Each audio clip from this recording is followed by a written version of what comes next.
Roses are red, violet is overrated. Pokemon Sun and Moon should not be hated. But I'm being serious. I think that Pokemon Sun and Moon is a lot better, a lot more fruitful than the community believes it to be. Now, I will say this. A little history lesson on Pokemon Sun and Moon. It came out in 2016, and that was at near the end of the 3DS's life cycle. You know, the Switch came out in 2017, a year later. So this was at the very end of the 3DS's lifespan. So, at this time I don't want to say a full-fledged youngster, but I was a bit of a youngster back in 2016. Mature enough though to really indulge myself with the Pokemon formula and understand all of its components, like the type advantages, type disadvantages, special attack, physical attack. A sort of a youngster, but not like a full-fledged one, if that makes sense. I loved this game when it came out. I was a day one player of Pokemon Sun and Moon. I picked Litten up to Incineroar. I thought Incineroar was really fun. And overall, I had fun with this playthrough. I liked a lot of the new Pokemon. I thought that the 4 islands was a neat idea. The island Kahunas was interesting, an interesting change from gym leaders. Did we need it to be changed? Well, not necessarily, but they heard the fans and they changed something. So I can respect that. But I will say this. I'm not going to deny that this game isn't perfect. It was the 7th generation of Pokemon.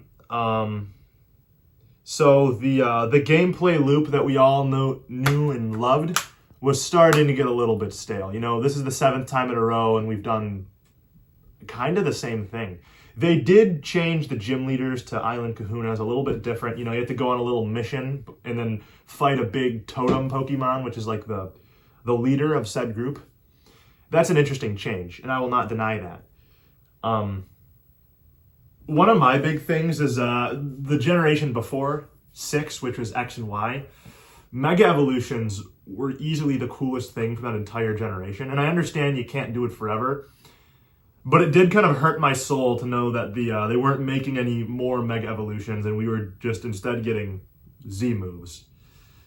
The most interesting thing, it's just a one-shotting move, which, can come in handy in the playthrough. But I gotta be honest, I don't think this game was extremely difficult, so I don't know how much Z moving I really needed to use. Now, Ultra Sun and Ultra Moon, which came out in 2017, the next year, actually after the Switch came out, those are relatively hard. Well, I don't want to say super hard, but they gave returning fans like myself and, many others some interesting challenge, a relatively fruitful playthrough for returning fans. Again, not perfect, still not perfect, but definitely a very good secondary version of the games. My big gripe with Sun and Moon, though, I will gotta be fair here, it holds your hand way too much. What I like about Pokemon games, you just go out on your own adventure and you can kind of figure things out yourself. It's like show, don't tell, Show wild grass so the character can walk in it, catch a new Pokemon.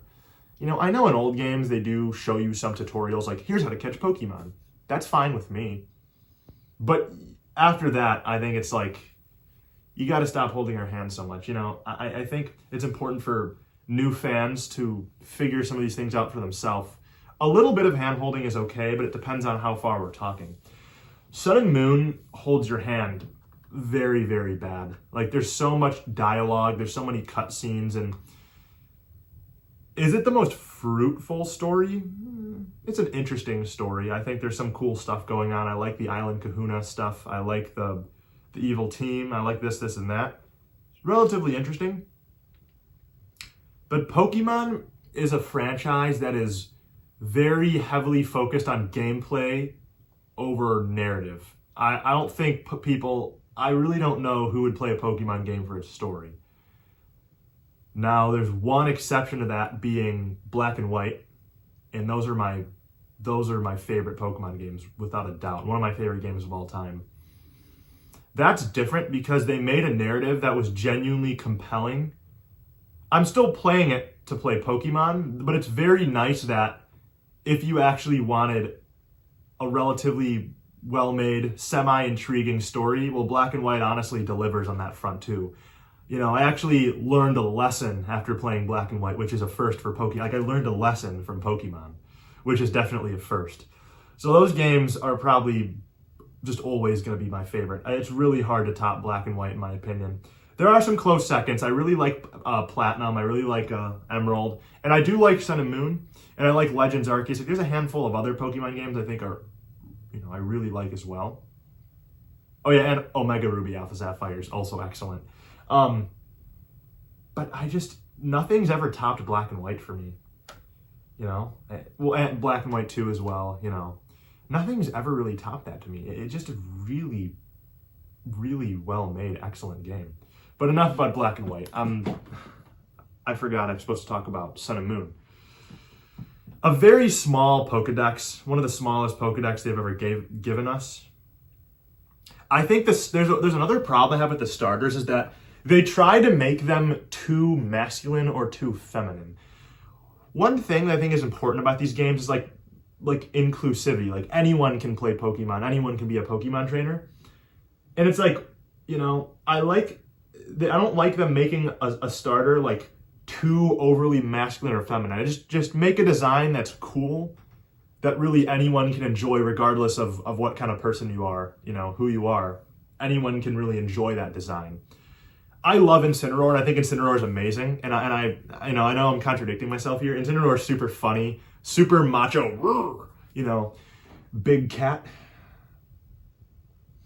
But I think for the longevity of things, like, what if we have a player who wants to use a fire type that's not overly masculine, overly feminine?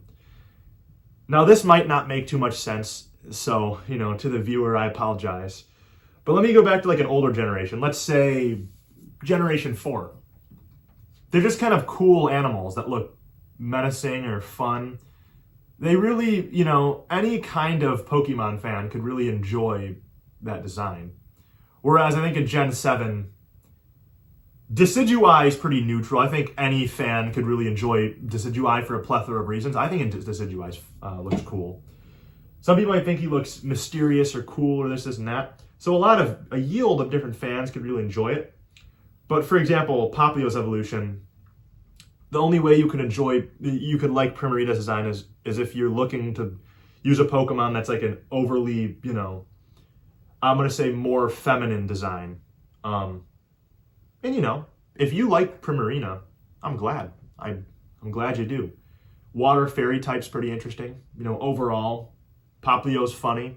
So if you like that design, I'm glad. Go ahead.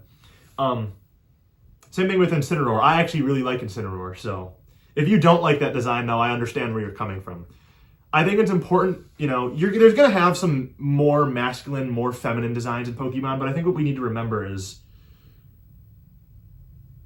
let's just make, cool designs that are really cool for different reasons, but I want Pokemon, I want people to be able to like a certain design, all not for the same reason. I think the only reason people like Incineroar is because he's big and macho and real funny. And that's a very, very specific reason why someone might like Incineroar. I think it's important to have Pokemon that can appeal to a very wide range of fans, not just a specific group, And that's okay. There's always going to be your Pokemon designs that only appeal to a specific person, like, Machoke is like extremely masculine. And that's okay. There's nothing inherently wrong with that. But I think for something like the starters, it is important. I'm gonna narrow this down to just the starters. You know what? It's okay to have Pokemon that might appeal to a specific group. That's okay. But I think with the starters, everyone is starting with just one of these three Pokemon. So I think it's important that the starters kind of appeal to all people from all walks of life. Not just If you want an overly macho design, you have to go fire. If you want an overly, feminine design, you have to go water. And if grass is the only one that, more people could enjoy. So I think it's important to, narrow that out. I need to talk about this actual game. I've been talking about just the starters for a while. They introduced Alolan forms, which were, regional form Pokemon. That's awesome. There's a lot of cool different Pokemon to use, old and new. That's awesome. The battles are fun. That's awesome. Some of the characters are pretty interesting too. I think that's an Arcanine barking at me. But yeah. My only real gripe with Sun and Moon is that it holds your hand too much, and some of the battles, some of the starter choices, I guess what I'm getting at, is not the strongest. But they're still fun, and they're not bad, and they still have merit. So, and Alolan Executor with the long palm tree, he's awesome. Pokemon Sun and Moon is not perfect, and I think they get some things wrong. But some of the characters you encounter are really interesting. So I say it's pretty good. All right, well, there's Poochyena and Arcanines barking, so I think it's time to get my Pokeball out and catch them. That's so corny. All right, I'm out of here.